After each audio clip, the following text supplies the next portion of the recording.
Here we are at IFTTT.com and I've logged into my account. You can see that up at the top, and I also have upgraded to a pro account. Now I'm going to show you how to use this system and how to create some pretty amazing applets, and we're just going to start out with a basic tutorial. But if you are going to get really good at creating this, If This Then That is running a contest every week where the best applet can actually win $500. So have a look at that if you're within just a few months of this tutorial here. I don't know how long they're going to run that for, but we're going to create a new applet. And today I'm going to create a pretty complicated applet that's going to manage your lighting based on not just the time, but also based on the weather in your area. And we're going to filter that down and adjust the brightness on your lighting. So the intention is to teach you more how to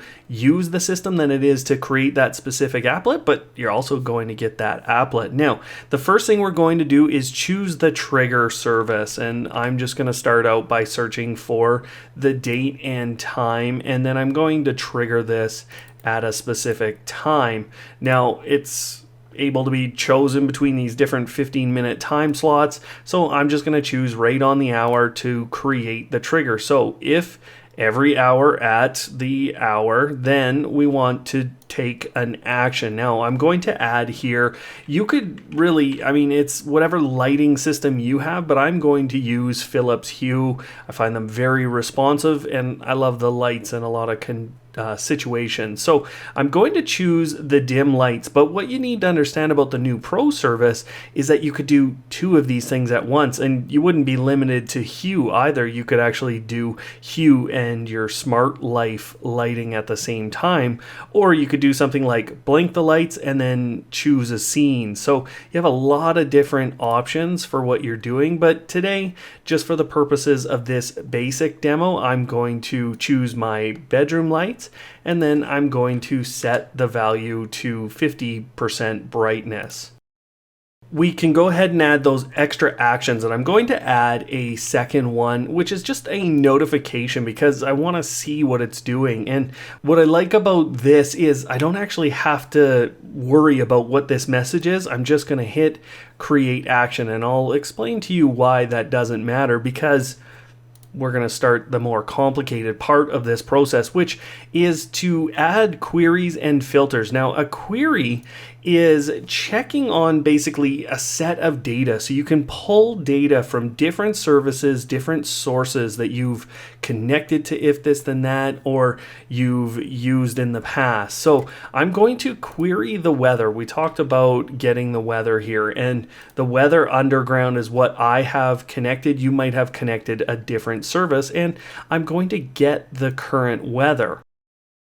Of course, you're going to choose your location and then you will create the query. So I have that query here available to me within the applet, and I'll show you how we're going to use that in a second. Now, I could add additional queries, and I'm going to do that just to show you that you could go with all these different services and what happens when you query multiple things or multiple services. So I'm just going to grab again the weather. And for this case, let's just pick the 2-day forecast here. So now I have the two queries inside and I have two actions, and we're just triggering this every hour, and it's already a pretty complicated thing, but we can add a filter, and this is easily the biggest, most complex thing you will do with the system. So we're going to spend a lot of time on this screen, but what we're doing is writing JavaScript code, okay? And there's a number of resources that I'm going to put down below, and then I'm going to show you my playlist of other tutorials as we build them out here. That will come up at the end of the video. But what you have down below are a number of functions that you've actually brought in through your triggers, your queries, and then your actions as well. So when we look at the trigger data, all I really have is the check time, or the time that I've triggered this event at. But my query, and this is what was so important about doing two different queries, you can see the current weather and then the 2-day forecast. And obviously we're bringing a lot of information into our applet, and therefore it's at our disposal. Now, the actions, you can see we have 2 actions for hue, and we have 2 actions for the notification action that we took. And 2 of them are actually to skip. So despite us putting that action, we could, in some cases, if we wanted to, skip doing that altogether. The other 2 is for hue, a set brightness, because that's what we were doing with the action. And then we also have the ability to set the message that's going out on that notification. So that's why I didn't worry about what was being said in the notification, because I'm actually going to customize that. As I write the code here, you're probably going to feel a little bit overwhelmed at times, and that's okay, because I'm going to stop as we're going through things and explain what I'm doing. Anytime you write anything into this console, so I've started with the word let, which is kind of like defining a variable. You can see that because it's something that is understood as part of JavaScript, I could actually click on it if I'd like to use that, or I can just hit the space bar. Either way, you're able to use that function let, and what it is actually doing is allowing me to create a variable. So I've called it cur weather, or current weather, and then I'm going to say it's equal to something. So I want the current weather equal to, well, I'm going to grab this, which is from my query results, and it's the current condition. Now let's stop here for a second, because when I hover over different components of this system, you can see that I'm getting a little bit of information. So it's saying the current condition property returns a string, or it is a string, and therefore when I hover over current weather, it is a string as well. That's defined the variable type as a string. So that's basically a written word. Now the other thing I'm going to do is, because I'm adjusting the brightness, I have to make a variable for that brightness. And you can see I typed in var, and then I'm going to name my variable for the brightness light dim. Now I'm going to set that equal to 50 just at the start here, and that is exactly mirroring the brightness that I put on the action for the hue lights, but you don't have to do that. You could set it as whatever you'd like. Now I did a little bit of research, and I'm just going to paste this in before I got here, because there are a number of weather conditions, and these are the names that I found. Now I did that by actually going to the Weather Underground site. You can see the different conditions right here, and I did some testing with other applets before just to make sure that I had this nailed down, that they were actually these exact conditions. So that is how I found all of these things, and you might need to do a little bit of research for that, for whatever query you're pulling back. Now that I know all those different conditions, I have to parse the current weather string, and this is one of the more complicated things that I'm going to do today, and it's actually something that you're going to have to learn through JavaScript. And again, there's some additional resources down below, but what I'm going to start with is called let search term equal to, and I'm going to use rain. And as soon as I put this single bracket there, it put that second single bracket for me. Now what I've done is I've created a string that is actually exactly called rain. The next thing I'm going to do is basically search the current weather for that word rain. Now this is something that, again, you have to pull out of JavaScript in general, but the current weather dot index of, and you can see it. And one of the nice things about this scripting service here is I can hit tab and it pulls that in. Now I can open up the brackets because I have to put something in here, and you're getting what you have to put in, the string, and you could be putting in a position number, but I'm just going to put in the string, which is search term. Just to explain to you exactly what's happening here. So I've created a new variable called yesRain, which you can see is a number based on this function right here. So current weather is a string, but when I use this IndexOf function, and I'm using this search term, which we know is equal to rain, then what I'm actually doing is putting a number into here of whether or not the word rain exists. So we're checking all these different conditions for the word rain. What we can therefore do is start a conditional statement. So if yesRain is greater than -1,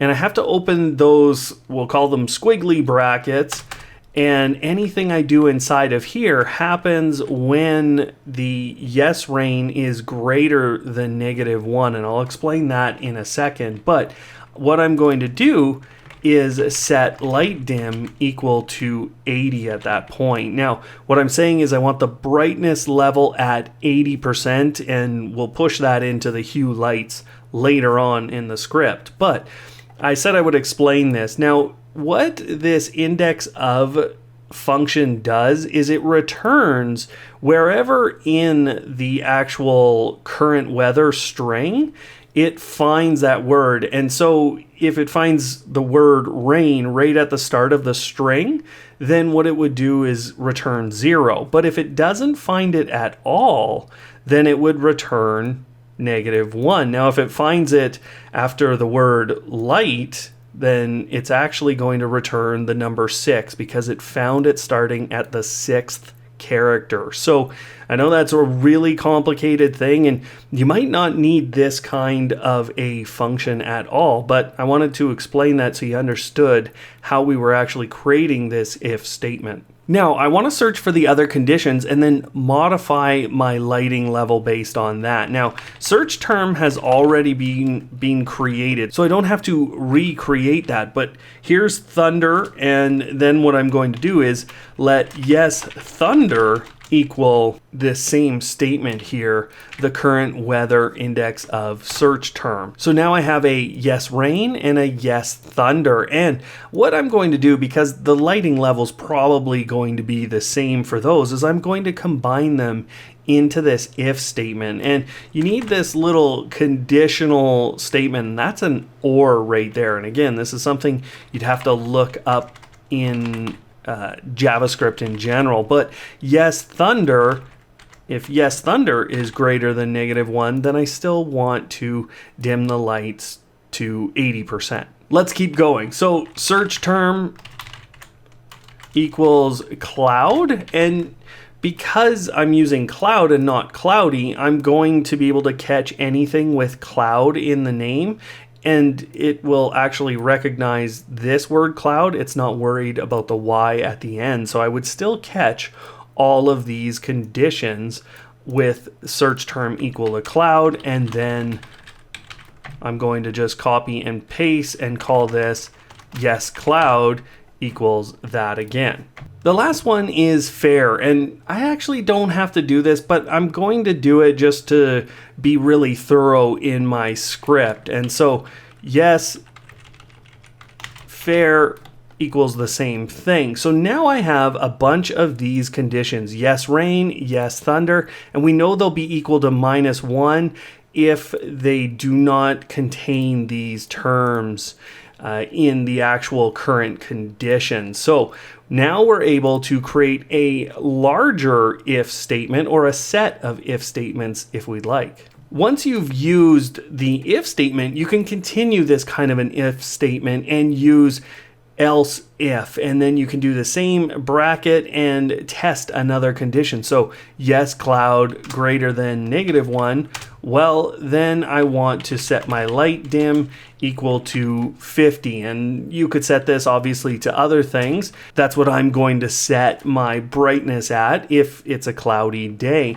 Now I'm going to continue this with the fair statement. So what I've done here is if the yes fair is greater than -1, that means it is fair outside, and therefore I'm going to set my brightness to 20%. Now, I have one other condition that I want to take, because what if I missed one of the conditions? What if I didn't find it while I was looking through here, but say something like snow ever showed up in here and I hadn't dealt with it, but maybe I want to know that I hadn't dealt with it. So what I'm going to do is a catch-all statement, and this else without the else if means that it will always execute if none of these ifs or else ifs work or are true. So if we never enter any of those, what I want to do is else light dim equals 100. So I'm going to bring the lighting to 100%. That should feel very bright if I'm used to these other levels or lighting levels here. And then what I'm going to do is create a message. And so I've gone ahead and I've pasted in the send notification and the ability to set the message. Now, what I'm going to do is bring in a whole big statement here that I've prepared prior to this. So the current condition is, and you can see that I put that in brackets. And then I've hit a plus here, and then I've put in the weather current condition. So I'm getting that straight from the query results. I'm not even pulling that from current weather. I've just put in this actual action. So we're re-pulling it to make sure it's clean. Then I hit another plus, and I'm writing the script failed to find this condition. So what I've done by putting this catch-all else is I've set the brightness to 100%, and then I'm sending a notification that says, hey, we didn't find it. So, you know, come winter, when we get snow, and where I live, we're going to definitely get snow, then I will see that, and I'll be able to come back here and edit my script, which I'll show you how to do after this.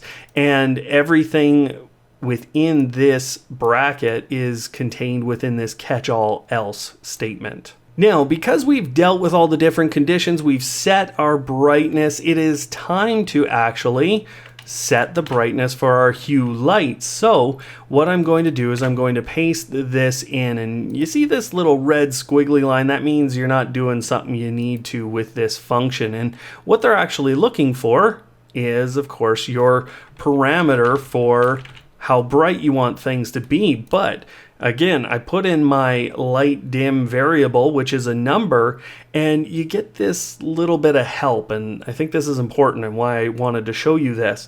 The number is not assignable to a parameter of type string, so they're looking for a string in here. As a result, what we need to do is create a string out of that number that we've used within all these if statements. So I'm going to create a new string called light level, and I just started with var, which is another way to define a variable, and you can see that the type is any. But if I say it's equal to light dim, then what I would have is a number again. That doesn't help me in terms of defining a string, and that's what I know I need right here. So I'm going to hit that plus symbol, which you saw I was using up here in this big long string of the message that I was sending, and then I'm going to do this little trick. And what you're going to notice is that my var light level is a string. So now I can come down here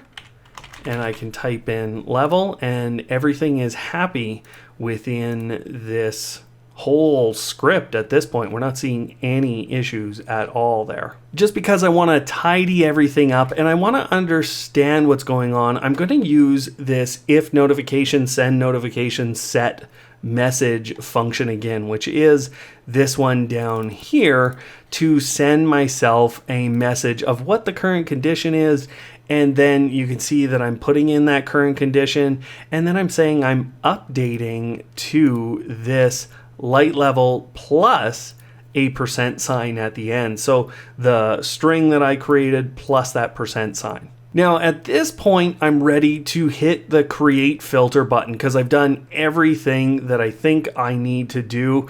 And so this is going to run every hour with the current weather brought in. And if I wanted, I could delete this second query, the 2-day forecast query. And then I have my filter code and the 2 actions, and we're ready to create this. Now, what I'll tell you is today I can't create additional actions after I hit this continue button and create the applet. So you really want to think about that before you hit this continue button, that you're all done your actions. But it's easy to copy things like filter code and recreate after that. So I'm going to hit the continue button, and now we've got to title it. And I'm going to call this one every hour set lighting based on conditions, hit finish, and I've created a full applet. Now it's connected to my account, and you can see all the different services that we are using, and we have the settings button to go back in if we'd like. We can see the activity. So right now it's never run because I just created it. I could edit the title as well. I forgot to say that if you want to change the title for yourself later. But then I can view the activity to actually see when it's run and what it's done. I can also check on it to see how quick it would run and how good it is. Now, every hour it is going to trigger at this. If I wanted to, I could change that time in order to kind of test things, or if I just wanted it at a different time, I can change where I'm getting the current weather for. So that's my first query. And I have the second query, which is my 2-day forecast. I can change that as well. The other thing I can do is edit my filter code, and then here are the actions. So you can see you can't add an action right now today, but if I wanted to, I could change which lights I am affecting. And I could change that initial message, but again, I'm just overwriting that message later. Now, the big thing is that I can go back in and edit the code here. So this is really great. If you're making mistakes, you can come back in, edit your code, go through it, hit the update filter, and you're good to go. Once you've made changes in your filter or in any part of this, you do have to hit the save button to make sure that everything is saved inside of your applet, and then you're done creating your very first applet with, I must say, a lot of code for a filter. Now, I did promise a couple of tools, and actually lots of what I used came from this great Help Center article from If This Then That. They have a building with filter code article, and you can actually find that just through the actual filter page. When you're creating your first filter, there's a link right on there, but I'll have a link in the description down below, and they show you a number of these things as well that I've shown you today, and different examples. So running on a certain day of the week, or running actions based on the data out of your trigger. And then they also, they showed this is where I picked up the little IndexOf function that I used within my script today and how I used it. So this was really useful. And then on top of that, there's a really great javascript.info page. And this will give you, although it's built for a lot of people who script on web pages and on web services, it still has a ton of great things for things like syntax and how you need to write the code. It's also really easy to look up things like strings and arrays, and all of these different things that I showed you today can be found in this, and it will allow you to create really powerful scripts out of what you're doing. The other thing you're going to need are the set of tutorials in the playlist that are up on screen right now. Otherwise, guys, thanks for